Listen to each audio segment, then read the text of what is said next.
प्रदेश में 24 मई तक सख्त लॉकडाउन है। बेवजह बाहर निकले तो किया जाएगा क्वारंटाइन। इमरजेंसी छोड़ पब्लिक और प्राइवेट ट्रांसपोर्ट पर रोक है। एक शहर से दूसरे शहर जाने पर भी रोक लगाई गई है। दूध, मेडिकल और फल सब्जी को छोड़ सब कुछ बंद रहेगा। बैंड बाजा बारात पर भी ब्रेक रहेगा। केवल घर पर या कोर्ट मैरिज करने की ही अनुमति है। बाहर से आने पर 72 घंटे की नेगेटिव रिपोर्ट दिखानी भी जरूरी होगी।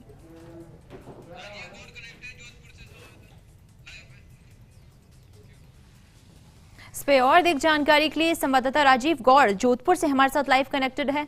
राजीव, आज क्या तस्वीरें बाहर निकल कर आ रही हैं?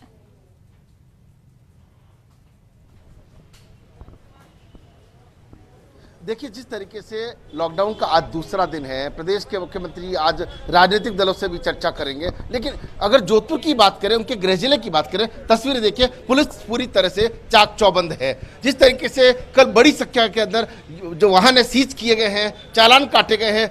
पुलिस कमिश्नर जोश मोहन के निर्देशन में तमाम जो गतिविधियां हैं, वो ऐसी गतिविधियां जो कानून के खिलाफ है, वो कार्रवाई की जा रही है। आप देखिए कि चाहे कितना ही बड़ा रसूखदार व्यक्ति क्यों नहीं हो, वो बचने वाला नहीं है। खुद डीसीपी धर्मेंद्र सिंह ने एक एक वाहन को जिस तरीके से चेक किया है, जिस तरीके से फीडबैक लिया है और मौके पर जिस तरह की तस्वीरें हैं, ये अपने आप में कहने के लिए काफ़ी है। डीसीपी धर्मेंद्र सिंह से भी बात करने की कोशिश करेंगे कि क्या इस वक्त जो है वो इस पूरे सर क्या अभी आप खुद ने वाहन रोके हैं, खुद ने तलाशी भी ली है, किस तरह से लोग क्यों समझ क्यों नहीं पा रहे हैं? काफ़ी संख्या में लोग हॉस्पिटल और बैंक कर्मचारी हैं, कुछ वैक्सीनेशन के लिए, कुछ एक परसेंटेज है जो कि वैक्सीनेशन की आड़ में या ऑफिस की आईडी की आड़ में बाज़ार से सामान खरीदने जा रहे हैं, जो कि अनुमत नहीं है, और उनके खिलाफ लगातार कार्रवाई की जा रही है।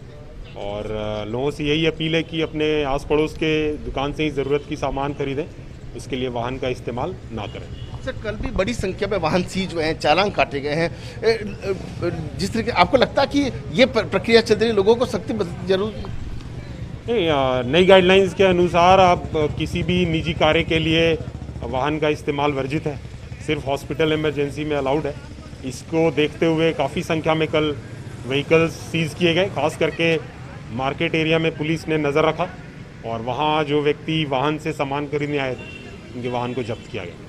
तो आप देख सकते हैं कि डीसीपी धर्मेंद्र सिंह लगातार खुद सक्रिय है और दूसरी तरह की तस्वीर सिंह आपको दिखा रहे हैं कि किस तरीके से लोग अपनी बात कर रहे हैं कि वो कहाँ से आ रहे हैं। जहाँ पुलिस सेटिस्फाइड नहीं होती है, उनको एक तरफ रोका भी जा रहा है। और आप देखिए कि तमाम जो सड़कें हैं, वो लगता है कि 12 बजे के बाद पूरी तरह से 12 बजे से 4 बजे तक तो सन्नाटा रहता है, मगर चूंकि सुबह 6 बजे से 11 बजे तक की छूट रहती है, 11 बजे लोग अपनी दुकान बंद करके पहुंचते थे तो 12 बज ही जाती है। लेकिन ये जो तस्वीर है, हमारे साथ एसीपी दर्जाराम भी जुड़ रहे हैं। दर्जाराम से बात करते हैं, क्या किस तरीके से आप लगातार कोशिश कर रहे हैं और लोग लेकिन बहाने बहुत सारे बना रहे हैं? लोग बहुत बहाने बना रहे हैं, लेकिन वो अपने खुद के साथ धोखा कर रहे हैं। पुलिस बिल्कुल सख्ती से कानूनी कार्रवाई कर रही है। कोई भी व्यक्ति क्यों नहीं हो, चाहे उनके खिलाफ बिल्कुल विधिपूर्वक कानूनी कार्रवाई कर रहे हैं। तो आप देख सकते हैं कि कानूनी कार्रवाई की। एक व्यक्ति का चालान हाथों हाथ कटा है, वो तस्वीर आपको दिखाते हैं कि आखिर इनका चालान क्यों। भैया, आप कहाँ जा रहे थे? नहीं, चालान बढ़िया कौन ये आपके हाथ में चालान है ना?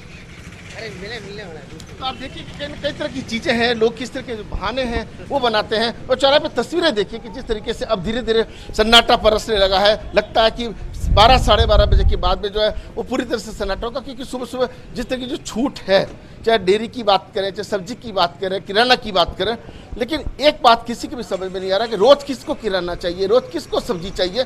लेकिन लोग जब अनावश्यक घरों से बाहर निकलते तो पुलिस को चालान काटने पड़ रहे हैं। जी, उदयपुर से नवीन भी हमारे साथ जुड़ चुके हैं। माफ कीजिएगा, जयपुर से नवीन हमारे साथ जुड़े हैं। उदयपुर से रवि हमारे साथ जुड़े हुए हैं।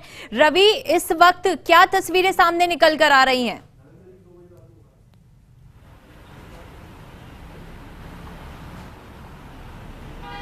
बिल्कुल, देखिए, अगर उदयपुर की बात करें तो पिछले कई दिनों से समझाइश का दौर था, फिर कल जो है सख्त लॉकडाउन शुरू हुआ। लेकिन लगातार जो तस्वीरें हम दिखा रहे हैं, आप देखिए, शहर के आरके सर्कल पर मैं मौजूद हूँ। अभी भी जो लोग हैं अपने वाहनों से पैदल, उनके आने का सिलसिला जो है बदस्तूर जारी है। 11 बज चुके हैं। अगर सख्त लॉकडाउन के नियमों के हिसाब से भी देखें तो 11 बजे बाद बेवजह सड़कों पर आना एक तरीके से इस पेंडेमिक में अपराध की श्रेणी में ही रहेगा। और ऐसे लोगों को क्वारंटीन किया जाएगा या फिर उनके वाहनों के वाहन जब्त कर लिए जाएंगे, चालान बनाया जाएगा। ये तमाम नियम, कायदे, कानून, इस सब के बावजूद लोग जो हैं बहुत ज़्यादा सावचेत नहीं नज़र आ रहे हैं, जागरूक नहीं नज़र आ रहे हैं। किसी ना किसी वजह से वो सड़कों पर हैं। पुलिस के जवान जो हैं वो जितना कर सकते हैं उतना कर रहे हैं। हर वाहन चालक से पूछताछ की जा रही है।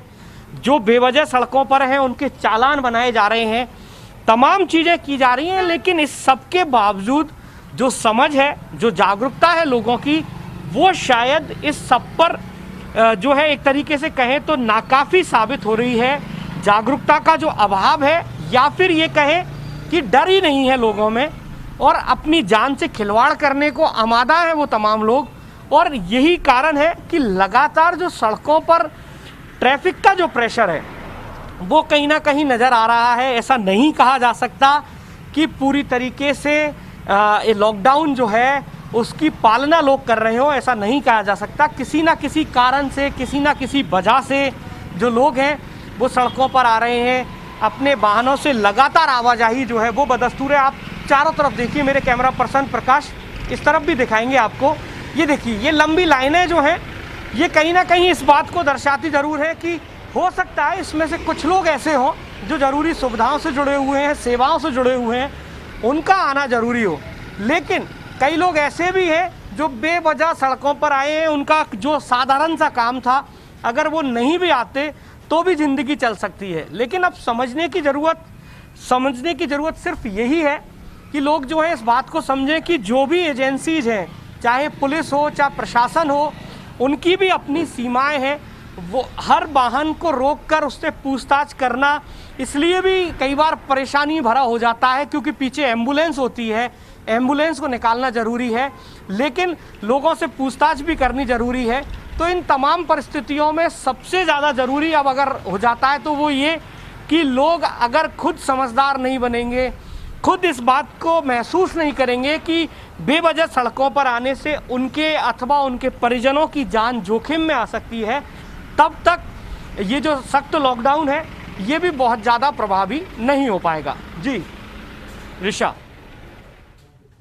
कोटा से भंवर एस चारण भी हमारे साथ जुड़ चुके हैं। भंवर, आपके पास बाद में आऊंगी, पहले एक बार जयपुर का रुख कर लेते हैं जहां पे संवाददाता नवीन जुड़े हुए हैं। नवीन, बेवजह लोग बाहर निकल रहे हैं। उदयपुर की जो तस्वीरें हमने देखी वहां पर लोग लॉकडाउन का पालन नहीं कर रहे हैं। जो सख्त लॉकडाउन हम कह रहे हैं वो सख्ती से उसकी पालना नहीं कर रहे हैं।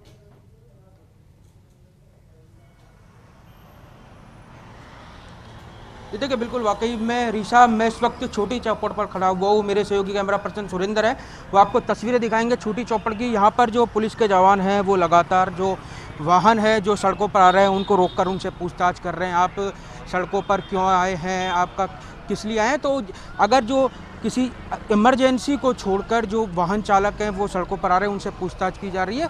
और अभी कुछ दिन पहले कुछ गाड़ियों को भी सीज करने का भी यहाँ पर प्रयास किया था पुलिस ने, लेकिन फ़िलहाल जो पुलिस है वो यहाँ पर मौजूद है। इसके साथ ही जो कुछ व्यापारी हैं वो भी अपना सामान लेकर यहाँ से निकल रहे हैं। आप तस्वीरें देख रहे हैं, एक वैन थी और बाइक सवार हो चाहे कोई भी हो, आप पुलिसकर्मी किसी को भी यहाँ पर बिना पास के अनुमति नहीं दे रहे हैं। एक ये यातायात पुलिस का आप ये गाड़ी देख सकते हैं, इस गाड़ी के अंदर भी जो बेवजूद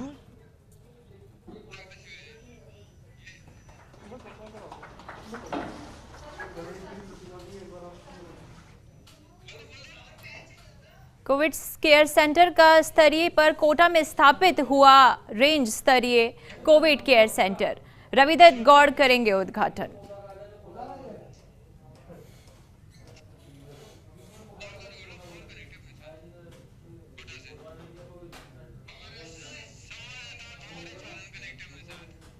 किस तरह के इंतजाम होंगे, किस तरह से कोविड सेंटर काम करेगा? एक्चुअली हमने रेंज स्तरीय कोविड केयर सेंटर खोला यहाँ पुलिस लाइन ग्रामीण में।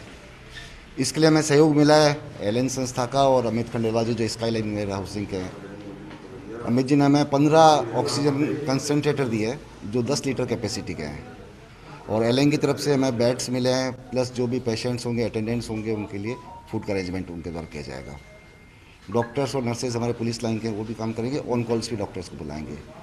इससे हम काफ़ी हद तक उन पुलिसकर्मियों की ज़रूरतों को पूरा करेंगे जो खुद या उनके परिवार संक्रमित हो जाते हैं। नॉर्मल ये समस्या आती है कि जब कोई पुलिस अधिकारी संक्रमित होता है तो अपने परिवार के बीच में रहता है, क्योंकि क्वार्टर्स छोटे भी होते हैं, तो उससे बाकी सदस्यों के भी संक्रमित होने का खतरा रहता है, तो उससे भी निजात पाएंगे। और जो प्राइमरी ट्रीटमेंट है, जिसको हम फर्स्ट एड भी कह सकते हैं, वो यहाँ सुलभ होगी। ऑक्सीजन की जो किल्लत चल रही है उससे भी काफ़ी हद तक हमें निजात मिलेगी, ऑक्सीजन कंसनट्रेटर से और बाकी चीज़ों से। सर, रेंज में ये खास पहल है, जाहिर तौर पर इमरजेंसी कोरोना ट्रीटमेंट मिल पाएगा पुलिसकर्मियों को, लेकिन पुलिसकर्मी फिलहाल फील्ड में ड्यूटी कर रहे हैं। आज लॉकडाउन का दूसरा दिन है, किस तरह की खबरें आपके पास है, क्योंकि सड़क पर अभी भी रेलम पेल नजर आती है? ये सही है कि सड़क पर भी कुछ लोग नहीं मान रहे हैं, तो उनके खिलाफ हम सख्ती से भी पेश आ रहे हैं, क्वारंटाइन भी कर रहे हैं, चालान भी कर रहे हैं, 101 में अरेस्ट भी कर रहे हैं। और पुलिसकर्मियों के जहाँ तक संक्रमित होने का प्रश्न है, अभी रेंज में करीब 350 पुलिसकर्मी संक्रमित हो रखे हैं। और पुलिसकर्मी को तो नहीं, लेकिन हमारे पुलिसकर्मी परिवारों में कुछ क्षति हुई है, 2-3 पुलिस अधिकारियों के वाइफ्स की डेथ हुई है। तो हम कोशिश करेंगे कि पुलिसकर्मियों को, उनके परिवारों परिजनों को इस सेंटर में अच्छी सुविधा मिले। चलिए, तो रंजय जी रविदत्त गौड़ जो बता रहे थे कि लगातार जो पुलिसकर्मियों के खासकर जो परिजन है, कई मामलों में उनको समय पर ट्रीटमेंट नहीं मिल पाया था कोरोना का, जिसकी वजह से मौतें तक हुई है। और इसीलिए कोटा में एक खास पहल रंजय जी रविदत्त गौड़ की पहल पर की गई है और यहाँ पर पुलिस कोविड केयर सेंटर शुरू किया गया। और देखिए, एक अलहदा चीज़ मैं आपको बताऊँ, एक नया एक्सपेरिमेंट जो कोटा में हुआ है। आप देखिए, ये कोविड केयर सेंटर के अंदर का नज़ारा है। यहाँ पे ऑक्सीजन सिलेंडर है, कंसनट्रेटर भी यहाँ पर लगाए जा रहे हैं, लेकिन सबसे खास है ये बेड्स। ये बेड आप देखिए, ये पूरी तरह से डिस्पोजेबल बेड्स है और ये 3 क्विंटल तक का वजन ये बेड उठा सकता है। इसको कम्प्लीटली आप डिस्पोज कर सकते हैं, यानी तुरंत जो अस्पताल तैयार करना होता है वो एक तकनीक का कोटा में प्रयोग हुआ है। और मैं आपको ये भी बताऊं कि ये जो पूरा सेंटर है, ये पुलिस एलन कोचिंग संस्थान जो कोटा का है उसके साथ मिलकर के चलाएगी। इसके अलावा जो मेडिकल टीम है, पुलिस लाइन की डिस्पेंसरी स्टाफ की वो टीम मिलेगी और साथ में मेडिकल स्टाफ मिलेगा। तो कहीं न कहीं पुलिसकर्मी जो कि इस वक्त अपनी जान जोखिम में डाल करके फ्रंट लाइन पर खड़े होकर के और पूरी तरह से लॉकडाउन की पालना कराने की कोशिश कर रहे हैं, लेकिन किस तरह से इमरजेंसी होने पर पुलिस को और पुलिस के परिजनों को त्वरित उपचार मिल सकता है, इसकी कोशिश भी हम कोटा में रंजय जी रविदत्त गौड़ की पहल पर होते हुए इस कोविड केयर सेंटर से साफ तौर पर देख सकते हैं। जी, सभी सहयोगी हमारे साथ लगातार बने हुए हैं। तो प्रदेश में 24 मई तक सख्त लॉकडाउन है, आज दूसरा दिन है। संवाददाता भंवर एस चारण भी हमारे साथ जुड़े हुए हैं कोटा से। भंवर, क्या तस्वीरें निकल कर आ रही हैं? पहले जन अनुशासन पखवाड़ा, फिर रेड अलर्ट जन अनुशासन पखवाड़ा, अब सख्त लॉकडाउन। तो क्या ये लॉकडाउन सख्त है?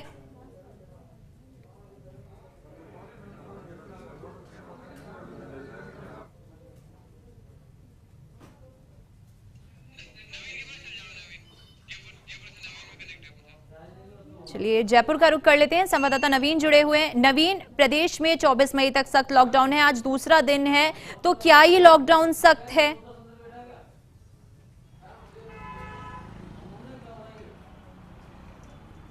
ये देखिए, बिल्कुल कहीं ना कहीं जो पुलिस है वो सतर्क है। जो जितने भी जो सड़कों पर वाहन आ रहे हैं उनसे पूछताछ की जा रही है। आप तस्वीरें देख सकते हैं किस तरह से जो पुलिस है वो यहाँ पर अलर्ट है और जो भी वाहन आ रहा है उससे पूछताछ की जा रही है। आप सड़कों पर क्यों आए हैं और आपको क्या काम है और कहाँ जाना है। हमारे साथ जो टीआई प्रदीप सिंह जी मौजूद है, हम इनसे जानकारी लेते हैं कि सर किस तरह कार्रवाई की जा रही है। देखिए, बिल्कुल सख्ती बढ़ती जा रही है। जो दिशा निर्देश हैं उस हिसाब से बिल्कुल पूर्ण रूप से कड़ाई से इसकी पालना की जा रही है और प्रत्येक दिन वाहन जब्त किए जा रहे हैं और जो भी बगैर वजह घूम रहा है उसको बख्शा नहीं जा रहा है। तो सर अगर बात करें तो 2 दिनों में कितने वाहन जब्त हो चुके हैं? हमारे इस वाल सिटी में लगभग हमने 40-42 वाहन जब्त किए थे, परसों 25-26 करीब किए थे। आज और सख्त कार्रवाई की जा रही है और अब तक हम लगभग 22-23 वाहन अब तक जब्त कर चुके हैं और आगे कार्रवाई जारी रहेगी। ये देखिए, फिलहाल अगर 11 बजे तक की बात करें तो 22 से 24 वाहन हैं वो अब तक जब्त हो चुके हैं। जो पुलिस है वो अपनी लगातार कार्रवाई कर रही है। आप देख सकते हैं कि एक ये वाहन चालक है, ये सड़क पर आया है, इनसे भी जो पुलिस है वो पूछताछ कर रही है और अगर आपके पास ज़रूरी काम है तो ही इनको छोड़ा जा रहा है, वरना इनकी जो गाड़ियां हैं वो जब्त की जा रही है। अभी कुछ ही देर पहले तकरीबन यहाँ से 4 से 5 गाड़ियों को भी जब्त किया गया था, लेकिन पुलिस प्रशासन है वो अब मुस्तैदी के साथ अपनी यहाँ पर ड्यूटी करता हुआ नज़र आ रहा है। जी रीसा।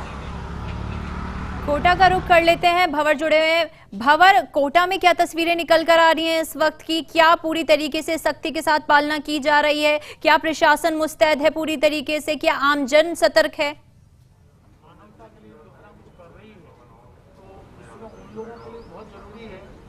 जी देखिए, 60-65 नाके पूरे कोटा शहर में लगाए गए हैं और लगातार जो भी लोग बिना किसी वाजिब कारण के सड़कों पर है उनके खिलाफ पुलिस अब सख्त एक्शन भी ले रही है। कुछ देर पहले ही रंजाई जी रविदत्त गौड़ हमारे साथ थे, उन्होंने इस बात को माना है कि सड़कों पर भीड़ तो है, लेकिन अधिकतर वो लोग हैं जो अनुमत श्रेणी के हैं, जिनके पास पास है। लेकिन वो लोग जिनके पास वाजिब कारण नहीं है, पुलिस जब्ती भी कर रही है, वाहन भी जब्त कर रही है, क्वारंटीन कर रही है और साथ में उनके खिलाफ एक्शन भी ले रही है। लेकिन चलिए मैं कोशिश करता हूँ आपको ये बताने की कि कोटा में शहर के साथ साथ जो खासकर जो ग्रामीण इलाका है वहाँ पर किस तरह के हालात हैं और किस तरह से खासकर जो कोटा का ग्रामीण तबका है जहाँ से बड़ी तादाद में लगातार पॉजिटिव केसेस सामने आ रहे हैं, वहाँ किस तरह से पुलिस जो है वो लॉकडाउन की पालना कराने की कोशिश कर रही है, वहाँ किस तरह के इंतजाम किए गए हैं, ये मैं कुछ देर बाद आपको कोटा ग्रामीण एसपी से जोड़कर बताने की कोशिश करूँगा। लेकिन इससे पहले मैं आपको ये बताना चाहता हूँ कि सुबह सवेरे के जो हालात होते हैं कोटा में वो कहीं न कहीं डराने वाले होते हैं, चिंता पैदा करने वाले होते हैं। चाहे वो मंडियों के हालात हो जहाँ बड़ी तादाद में सोशल डिस्टेंसिंग साफ तौर पर भंग होती नजर आती है। मेरे साथ ग्रामीण एसपी शरद चौधरी इस वक्त जुड़ रहे हैं, मैं सीधे उनसे आपको जोड़ने की कोशिश करता हूँ। सर, शहर के साथ एक बड़ी चिंता ग्रामीण तबके में बड़ी तादाद में केसेस जाने की है, लॉकडाउन की किस तरह से वहाँ पालना करने की कोशिश होगी? कल माननीय मुख्यमंत्री महोदय के द्वारा वीसी के जरिए पूरे राज्य भर के सरपंचों को जोड़ा गया था, मंत्रिमंडल के सदस्य थे और जो अधिकारीगण थे वो तो सीएम साहब वीसी लेते रहे। माननीय मुख्यमंत्री महोदय ने भी चिंता व्यक्त करी और निर्देश भी दिए और आह्वान भी किया कि जितने सरपंच, पंच, पटेल, जनप्रतिनिधिगण, प्रधान इत्यादि जो भी थे, लगभग लाखों की संख्या में लोग जुड़े हुए थे उस वेबिनार में, कि यदि अब चूक गए तो फिर कोई बहुत भारी क्षति होने की संभावना है। सारे सावचेत हो जाएं, अनुशासन में आ जाएं, जो कोविड प्रोटोकॉल है, कोविड अप्रोप्रिएट बिहेवियर है। आज दूसरा दिन है, कितनी जब्ती की कार्रवाइयाँ ग्रामीण इलाकों में हो रही है, कितने नाके लगाए गए हैं और खासकर जो इंटर स्टेट के जो इलाके हैं? देखिए, लगभग अभी हमारे 30 के लगभग नाके हो गए, ताकि अब हम थाने से थाने के बीच का ही मूवमेंट रेस्ट्रिक्ट कर रहे हैं। पालना पुलिस प्रशासन अपनी पूरी दमखम लगा रहा है कि 100% हम इसकी पालना कराएं, लेकिन निश्चित रूप से जब तक जो जनमानस है उसे ये महसूस नहीं होगा कि उसकी महती जिम्मेदारी है, उसके बगैर ये संभव नहीं है। हम हद से ज़्यादा अगर वो तोड़ता है तो एनफोर्समेंट के लिए चालान करेंगे, राशि वसूलेंगे, मुकदमा दर्ज करेंगे, गिरफ्तार करेंगे। उसको ये समझ में आना चाहिए कि जान खतरे में है, जान जोखिम में है उसकी खुद की, और यदि वो पॉजिटिव हो जाता है तो तमाम लोगों की जान जोखिम में डालता है। केवल एक लाइन में समझने की सी बात है, बस इतनी। इस जान को वो जोखिम में डालना है, कहीं इस पर जरा सी सब्जी लानी है, कहीं एक शादी में उसको 21 रुपये 11 रुपये देने हैं, कहीं कोई और कार्य के लिए निकलना, ये छोटे मोटे कार्य जिंदा रहेगा तो बाद में होते रहेंगे। देखिए, जिंदा रहेंगे, जिंदगी रहेगी तो सब होगा, लेकिन फिलहाल ये वक्त ना तो उत्सव मनाने का है, ना जमावड़ा करने का है, और जो भी गाइडलाइन सरकार की तरफ से जारी की गई है उसकी 100% पालना करने का है, कह रहे थे कोटा ग्रामीण एसपी शरद चौधरी, जिन्होंने साफ तौर पर ये कहा है कि हम कोशिश कर रहे हैं लॉकडाउन की सख्ती से पालना कराएं, लेकिन जनता जब तक सहयोग नहीं करेगी तब तक इसमें अपेक्षित कामयाबी नहीं मिल पाएगी। तो कुल मिलाकर कोटा शहर और ग्रामीण सभी इलाकों में पुलिस की भरसक कोशिश है कि जो कोरोना गाइडलाइन है और साथ में जो संपूर्ण लॉकडाउन है उसकी पालना कराई जा सके, और यही एकमात्र ऐसा तरीका रह गया है जिससे हम मिल करके और कोरोना की चैन को तोड़ सकते हैं। जी चलिए, संवाददाता कौशल जैन का रुख कर लेते हैं, अजमेर से जुड़े हुए हैं हमारे साथ। कौशल, अजमेर की इस वक्त क्या तस्वीरें हैं? क्या जनता का सपोर्ट मिल रहा है? क्या वो पालना करने में मदद कर रही है? जिस तरीके से प्रशासन मुस्तैद है उस तरीके से क्या जनता भी जागरूक है?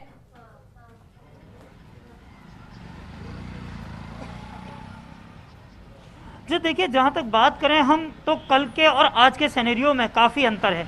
आज की जो तस्वीरें हैं वो कहीं ना कहीं सख्ती की बात जो है वो दिखा रही हैं, लेकिन कल जो हालात थे तो निश्चित रूप से लापरवाही जो थी सड़कों पर देखी गई थी। सब जगह पुलिस ने अपने जाब्ते तैनात किए हुए हैं, लगभग सभी थाना क्षेत्रों पर जो जाब्ते हैं वो तैनात हैं। आप देख पा रहे हैं इस समय हम मौजूद हैं अजमेर के बस स्टैंड पर, जहाँ पर पुलिस का जाब्ता तैनात है। इसमें थाना पुलिस भी है तो ट्रैफिक पुलिस के कर्मचारी भी शामिल हैं। यहाँ हर आने जाने वाले वाहन को रोका जा रहा है और पूछा जा रहा है कि तुम्हारे यहाँ पर आने की वजह क्या है। अगर वजह उचित है और निश्चित रूप से अगर सरकारी सेवा में है तो उसको अनुमति है, और अगर नहीं है तो फिर उस व्यक्ति का चालान है और वाहन भी सीज है। यहाँ जो ट्रैफिक पुलिस और जो दूसरी पुलिस के लोग खड़े हैं, हम एक बार इनसे भी बात करना चाहेंगे, इनसे भी पूछेंगे कि किस तरह का माहौल है। और लोग जो है अब कहीं ना कहीं ऐसा लग रहा है कि जो जागरूकता है वो लोगों में आई है, और जागरूकता आनी भी पड़ेगी। ये थानेदार जी भी आए हैं, हम इन्हीं से बात करेंगे। आज किस तरह के हालात हैं, पब्लिक मान रही है या अभी भी सख्ती की जरूरत है? पब्लिक कहना भी मान रही है और सख्ती की भी ज़रूरत है। कई लोग गलियों में जो है बाहर निकल रहे हैं, पुलिस जो है बार बार जाती है, गाड़ी को देख करके भाग जाते हैं गलियों में। फिर भी जो है कोशिश ये कर रहे हैं कि लॉकडाउन की पूरी पालना करवाई जाए। तो देखिए, निश्चित रूप से कहीं ना कहीं लॉकडाउन की पूरी पालना कराने की बात जो सामने आई है, तो कहीं ना कहीं ये तय है कि जब तक सख्ती रहेगी तभी लोग जो है अपने घरों में रहेंगे और कोरोना से निजात पाने की जो सरकार की मुहिम है, जो सरकार की मंशा है, वो कामयाब होगी। कैमरा पर्सन से कहूँगा कि पीछे की तरफ का हिस्सा दिखाएं। देखिए, इस समय जो सड़क है वो बिल्कुल वीरान है और इस पर अब लगभग वही लोग दिखाई दे रहे हैं जो अनुमत हैं, जिनके पास पूरी तरह से परमिशन है एक जगह से दूसरी जगह मोबाइल होने की। इसके अलावा अगर कोई आता है तो उनकी गाड़ियां सीज की जाती हैं और उन्हें क्वारंटाइन भी किया जाता है। यहाँ पर जिला प्रशासन ने जो रणनीति बनाई है, कल को देखते हुए आज कहीं ना कहीं कामयाब सी होती दिखाई दे रही है। लोग सड़कों पर नहीं है। और यहाँ पर सबसे बड़ी बात ये कहना चाहूँगा कि जिस तरह से कल जिले के वरिष्ठ अधिकारी, चाहे वो प्रशासनिक हो चाहे वो पुलिस अधिकारी हो, पेट्रोलिंग की और खुद ने अपनी आंखों से हालात देखे, उसके बाद जो सख्ती के कदम उठाए गए उसका असर आज लॉकडाउन के रूप में देखा गया है। हालांकि जो सुबह 6 बजे से और 11 बजे तक बाजार अनुमत हैं, जो दुकानें खुलने के लिए अनुमत हैं, उनकी स्थिति देखी जाए तो उन पर भी आज अपेक्षाकृत भीड़ जो थी वो कम थी और लोग अपने घरों में ही थे। जी।